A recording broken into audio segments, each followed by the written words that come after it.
Anggota Komisi DPR RI Batindas Rumbambi menyampaikan keprihatinan yang mendalam atas gempa bumi magnitudo 6,2 yang mengguncang Kabupaten Pacitan, Jawa Timur.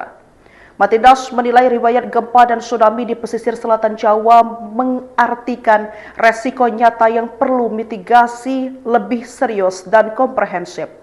Negara harus mampu menciptakan ketahanan bencana dalam menghadapi ancaman gempa megatrust. Tata kelola resiko melalui mitigasi harus ditempatkan sebagai inti kebijakan negara, ucap Batindas kepada tribunpalu.com via WhatsApp pada Senin 9 Februari 2026. Direktur Gempa Bumi, Tsunami, Badan Meteorologi, Klimatologi, dan Geofisika yakni Daryono mengungkap bahwa Pacitan memang masuk dalam wilayah rawan gempa besar di pesisir selatan Jawa.